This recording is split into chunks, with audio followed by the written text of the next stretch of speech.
नमस्ते नमस्ते. मामा, तुमचं संपूर्ण नाव? माझं नाव दादासो गणपत गारगे, मुक्काम पोस्ट वडगाव, जयरामसामी, तालुका खटाव, जिल्हा सातारा.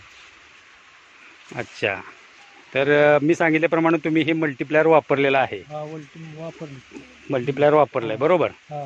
आता तुम्ही जरा आपल्या टोटल भारतातल्या शेतकऱ्यांना ह्याच्याविषयी थोडंसं मार्गदर्शन करा, की जेणेकरून जसा तुम्हाला रिझल्ट आलेला आहे त्याप्रमाणे त्या लोकांना पण चांगल्या पद्धतीने रिझल्ट येईल.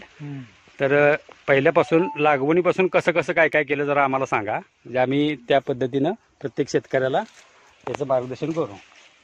तर सुरुवातीला सर्जेराव देसाई यांनी मला मल्टीप्लायरबद्दल माहिती सांगितली. त्यानंतर लागण करताना मी थोडासा रासायनिक खताचा डोस दिला होता. आणि त्यानंतर परत मल्टीप्लायर प्रत्येक पाण्याला एकरी 1 किलो असं एक 3 पुढं मी सोडले. म्हणजे 3 किलो वापर 3 किलो वापरले एकरी. मला त्याचा रिझल्ट बी चांगला आलाय. ऊसाची जाडी वगैरे मजबूत आहे, कांड्या लांब आहे, त्या कांड्या मजबूत आहेत त्या. म्हणजे तुम्ही ह्याच्याविषयी समाधानी आहात थोडक्यात? रासायनिक खतापेक्षा मल्टीप्लायरचा मला चांगला अनुभव आलेला आहे आणि रिझल्ट बी चांगला आलेला आहे.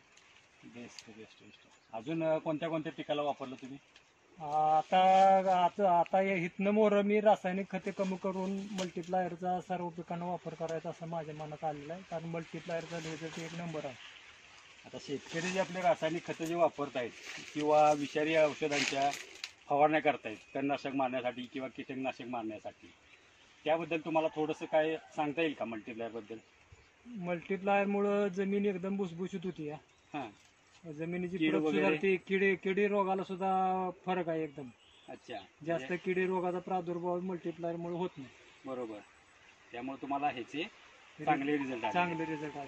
तुम्ही बाकीच्या शेतकऱ्यांना काय सांगू शकता मल्टीप्लायर संदर्भात? त्यांनी 101% मल्टीप्लायर वापरावं. 101%? हा, कारण मल्टीप्लायरचा रिझल्ट 1 नंबर आहे.